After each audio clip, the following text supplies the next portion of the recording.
Nabi Muhammad SAW sudah menjadi contoh gimana sepatutnya mengarungi hidup berumah tangga dengan baik. Sehingga, dalam pernikahan ataupun berumah tangga ada ketentraman dapat diraih. Sebab bagaimanapun kehidupan rumah tangga Nabi Muhammad SAW ialah aplikasi dari nilai-nilai Al-Quran.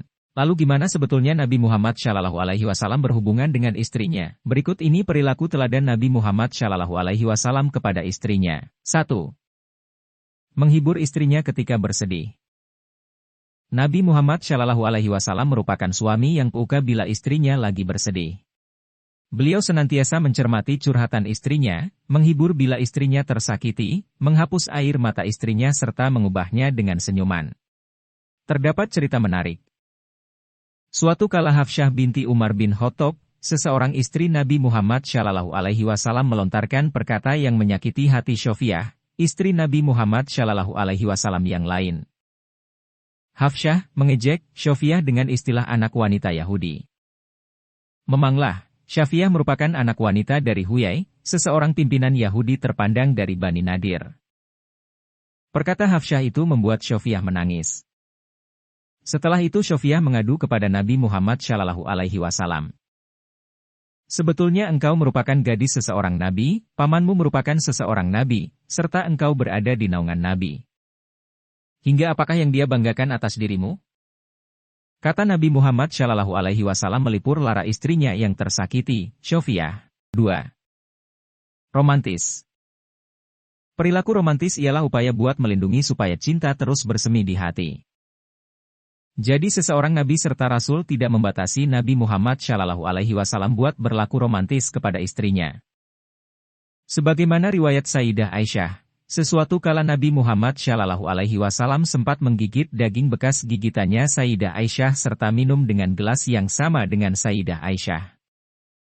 Bila malam datang, Nabi Muhammad SAW pula mengajak Sayyidah Aisyah jalan sembari berbincang-bincang.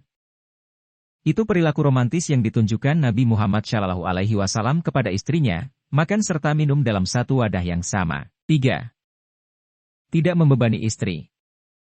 Nabi Muhammad SAW tetap mengerjakan pekerjaannya sendiri. Tidak membebani istrinya dengan pekerjaan-pekerjaan yang dapat dikerjakannya sendiri. Nabi menyulam sendiri pakaiannya yang robek. Menjahit sendiri sandalnya yang putus. Tidak cuma itu, Nabi Muhammad SAW pula menolong istrinya buat menuntaskan pekerjaan rumah. Rasulullah tetap melaksanakan pekerjaan rumah tangga menolong urusan rumah tangga. Apabila waktu salat datang, hingga dia juga keluar buat sholat, kata Sayyidah Aisyah dalam satu riwayat. 4. Berdiskusi dengan istri bila ada hal yang penting. Nabi Muhammad SAW selalu curhat kepada istrinya terkait dengan perkara yang tengah dialami. Dengan menceritakan kepada istrinya, Nabi Muhammad SAW berharap terdapat pemecahan yang didapatkannya. Salah satu istri Nabi Muhammad SAW yang kerap jadi tempat curhat Nabi Muhammad SAW yaitu Sayyidah Ummu Salamah, yang memanglah populer kecerdasannya. Sayyidah Ummu Salamah kerap kali menjadi pemecahan masalah atas perkara yang dialami Nabi Muhammad SAW. Di antara lain merupakan peristiwa sehabis ditandatanganinya Perjanjian Hudaybiyah pada tahun ke-6 Hijriah. Perjanjian Hudaybiyah dinilai para teman merugikan umat Islam. Sebabnya, isi perjanjian tidak cocok dengan umat Islam yang dikala itu akan melaksanakan ibadah umroh, mereka baru diperbolehkan umroh tahun depan. Sehabis menandatangani perjanjian, Nabi Muhammad SAW mengajak kepada para temannya buat mencukur rambut mereka tiap akan bertahalul sebelum kembali ke Madinah. Tetapi, para sahabat enggan menuruti ajakan Nabi Muhammad SAW tersebut. Perihal itu membuat Rasulullah jengkel. Nabi Muhammad SAW kemudian curhat peristiwa itu kepada Sayyidah Ummu Salamah yang dikala itu turut dalam rombongan.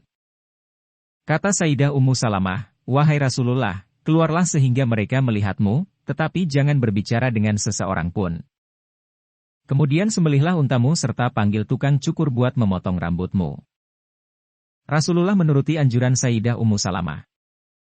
Dia keluar dari tendanya, tidak bicara dengan siapapun, setelah itu menyembelih untanya serta mencukur rambut. Serta benar.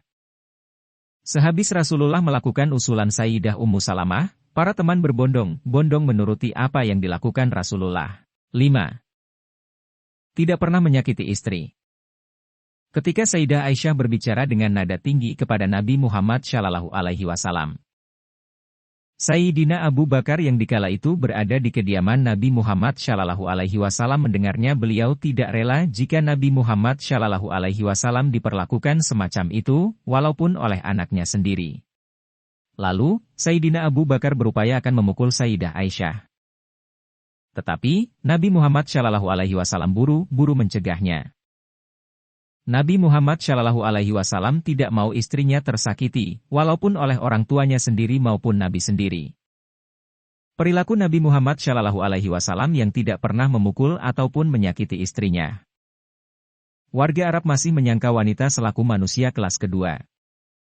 Apalagi, orang-orang jahiliyah menyangka anak wanita adalah aib. Wanita dewasa dianggap najis selagi haid. Waktu itu, orang tidak sedikit yang menolak makan bersama perempuan haid. Sedangkan Rasulullah SAW mengarahkan buat memperlakukan wanita dengan hormat. Perihal itu dicontohkan beliau, misal, kala Nabi SAW tidak sungkan mandi dari sisa air istrinya. Dari Ibnu Abbas, kalau Nabi SAW sempat mandi dari air sisa Maimunah. Seluruh yang dilakukan oleh Rasulullah itu membuktikan kalau Rasulullah sangat menguasai psikis serta perasaan perempuan. Rasulullah SAW juga menghargai persamaan dalam berkeluarga.